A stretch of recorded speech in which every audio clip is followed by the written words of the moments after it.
His sire for sure lasted longer than his Belgian Grand Prix win. Amazing strategy, guys. Amazing strategy. You guys are the best. Hello F1 friends, welcome back to Sport with Kaylin. In today's video, we're going to talk about the Belgian Grand Prix and everything that has happened after, such as Carlos Sainz joining Williams Racing. But let's start with the weekend. On qualifying day, we have Max Verstappen taking pole, but he had a 10th place grid penalty, so that made him start on 11 for racing. On first, well, now that he had the 10th place penalty, Charles Leclerc was the one starting on first, Checo Perez on second. Yes, he finally had a good qualifying. And Oscar on third.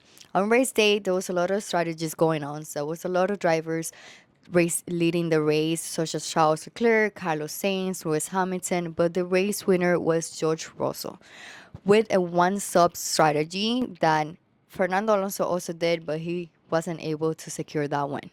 George Russell won the Belgian Grand Prix with a one-sub strategy, a 34 all lap tires, which was incredible, such a great strategy, but that did not go as well as we thought.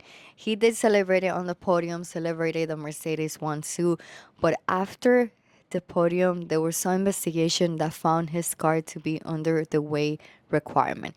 It was 1.5 kilograms under the minimum weight requirement for the car, making him be disqualified from the race and promoting Lewis Hamilton to the race winner for his 105th Grand Prix win.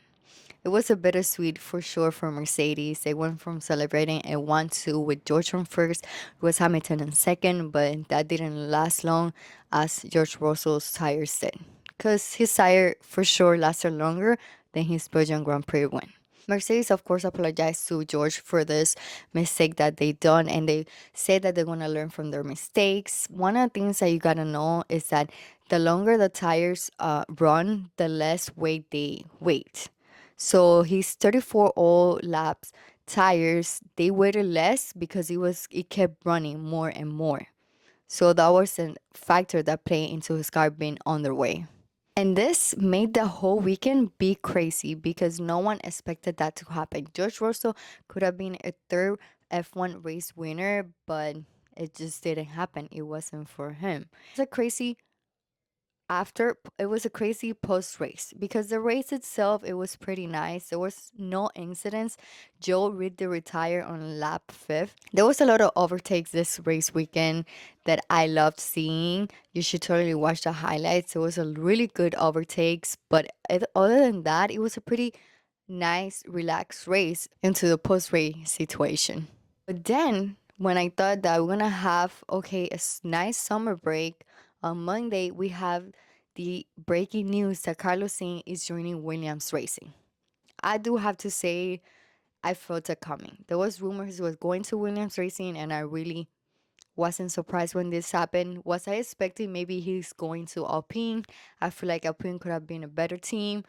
But if Carlos feels like Williams is the right choice for now, then I'm happy for him. And who knows, maybe he signed for 2025 and potentially for more years. But we all know that maybe his plan in the future is to join Audi. But on this Belgian Grand Prix of FP1, guess who was the third faster driver car? It was Alex Albon. He was on third for FP1. I was like, Ariana, what are you doing here? So maybe Carlos Sainz knows something that we don't know, that maybe they have a good car for 2025. And we hear suffering that he's going to go to a bad team that doesn't have a good car for him. But maybe we go wrong here. And he goes and gets a good car and brings Williams back to the top. Who knows if this could happen or not? Maybe we just keep feeding our delusional. But yeah. Oh, and because Carlos Sainz is going to Williams, I do have to say, run to Hollister to get the Williams Racing shirt because it's the cutest shirt ever. I have it and I love it. So go get it right now. And now for the summer break, if you don't know what to do, I recommend watching Girl the Grid summer break because it's gonna be a good videos from all the F1 drivers. Also, just watch all the highlights from past races this 2024 season because it has been great. 7 different winners. Can you believe Max Verstappen hasn't won since the Spain Grand Prix? I was like, no way. Like, I have forgotten that he didn't win. Like, it was George, Lewis, Oscar, and now Lewis again. Like, he hasn't won since Spain.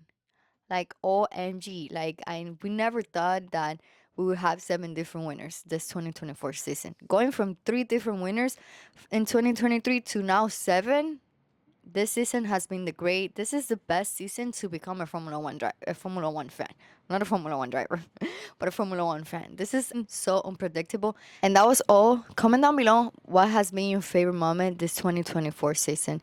Mine was the Miami Grand Prix. It was my first Formula One race that I attended. It was incredible, and seeing Lando celebrated his first win was a really special moment for me. So that was my favorite moment this 2024 season. But all the 7 different winners has been so special.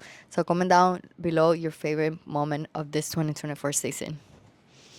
Champion Hamilton leads the Belgian Grand Prix.